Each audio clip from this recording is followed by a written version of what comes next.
This video is going to deal about anti-pattern, document-driven certification and accreditation.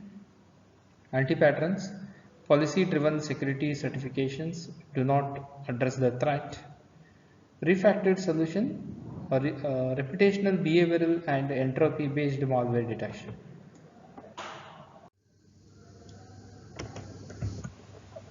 Anti-pattern, document-driven certification and accreditation. So here we are going to deal with some of the most fragment anti-patterns involve the IT security industry itself.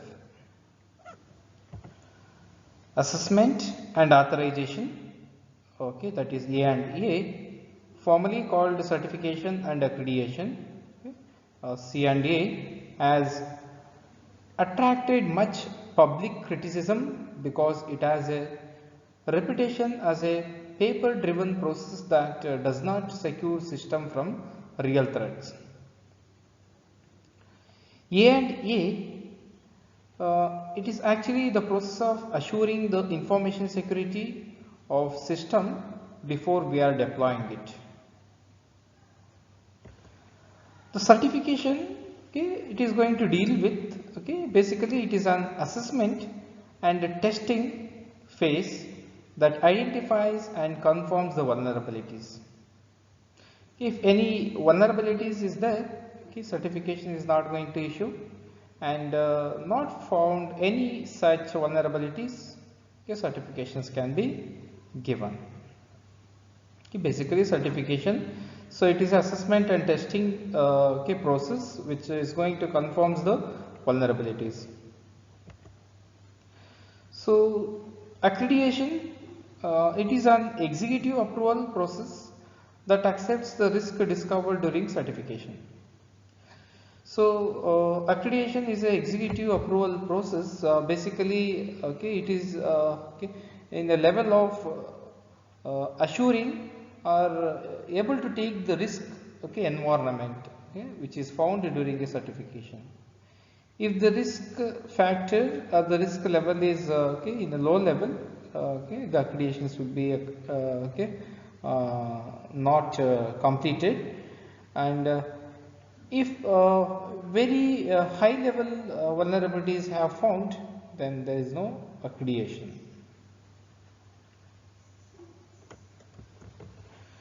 So pre-certification is often an arduous process of security documentation and reviews.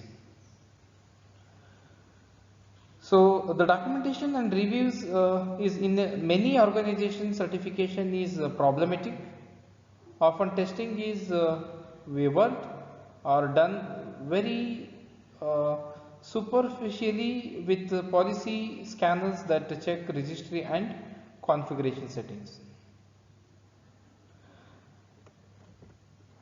In the more rigorous practice of penetration, basically called as testing, okay, it's a pen testing, vulnerabilities are through explored with the state of the art tools followed by actual exploitation and malicious malicious user test where unauthorized access are the goal. So here basically the penetration testing is nothing but a deep testing about okay, checking the vulnerabilities. Okay, it's also called as pen testing. So then what is the refactored solutions? Okay. Refactored solutions are basically solutions for anti-pattern problems. So refactored solutions for this anti-patterns can be derived from the practical security testing and investigation about the techniques. So because of lack of common sense, completely contrary to the pragmatic way of solving the problems. So SANS Institute it's going to suggest a regimes should be replaced by hands-on technical security expertise.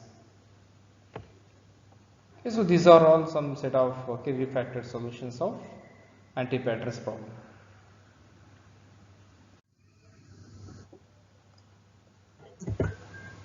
Anti-patterns, policy-driven security certifications do not address the threat.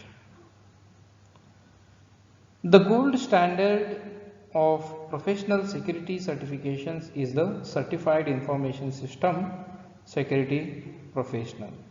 Okay, that is in short form we can say CISSP. Security certification is the Certified Information System Security Professional, that is in short form we can say CISSP. It is an entirely paper based qualification requiring a great deal of memorization in 10 diverse security domains such as physical security, communication security and system security. CISSP is required by the US Department of Defense DoD for both management and technical security workers and demanded in the job market. So CISSP is a technically workers and demand job market. So CISSP produces articulate security professionals. So anecdotally, the presumed goal of this certification is to produce articulate security professionals who can communicate effectively with the upper management. But what does that have to do with combating emerging cyber threats? Okay. This paradox was addressed by the Center for Strategic and International Studies.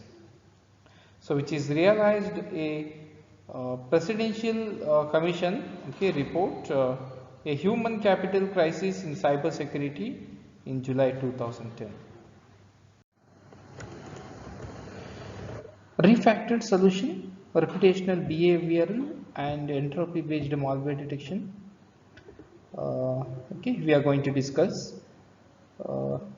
Detecting malware, many techniques are available. We have come across detecting malware by using a signature based detection. So here we are talking about particularly entropy based malware detection. Vendors are developing innovative techniques that can be detect zero-day and polymorphic malware. So several promising approaches are available, but here we are going to discuss about entropy based. So here detect zero-day means a day not detected any malware. A day not detected any malware. So it's called again 0 day. Detect 0 day. So Symantec is harnessing a 100+ global customer base to identify potential malware signatures. The technique called reputation based signature is able to identify 240 million new malware signatures by comparing binaries across malicious of systems of anomalous variation. So Symantec uses a technique called reputational based signature. So here the statistics says that 100 million plus global customers are based to identify potential malware signatures. A technique called reputational based signature is able to identify 240 million new malware signatures by comparing binaries across the millions of system of anomalous variation. FireEye has created a behavioral instruction detection system. So that is, in short form, we will say IDS. So this IDS is going to deal about that uses elements of honey pots and forensic to automatically identify malicious content as it flows across corporate networks. A behavioral IDS techniques is going to simulate the execution of sniffed content in a virtual machine. So, which then observes the resulting configuration changes such as changes in the registry setting, services, and all the file system. So there are other emerging behavioral antivirus products. For example, we can find out in threatfire.com. So next, an emerging field of research called entropy-based malware detection. So it looks for mathematical similarity to know malware signature. So here, emerging field detection looks for mathematically, known malware signatures. Here we are going to use some hash functions. We know why we are using hash functions, right? In order to generate the hash code, okay, in the form of signature. Hash functions that are used by most antivirus programs detect differences between a file and its known hash, minor changes to a file such as modification of strings or encoding can cause a hash match to fail. Entropy based matching uses mathematical functions that measures similarity rather than differences. Okay, here entropy based we are using for similarities rather than what is the differences. So if a suspicious file nearly matches the same entropy measures as malware, there is a high likelihood that the malware is present. So entropy based is very similar to the signature matching, signature based detection concept, but here it is looking for similarities rather than the differences.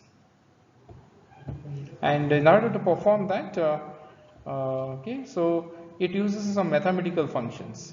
Okay, that is what the difference between the signature based detection and entropy based malware detection. This video we have come across anti-pattern, about anti-pattern, document driven certification and accreditation, and again in the anti-patterns, policy driven security certifications do not address the threat, refactored solutions, reputational behavioral and entropy based malware detection. If you have any doubts after watching this video, feel free to post your doubts in comment section so that I am able to answer your doubts. Thank you for watching my video.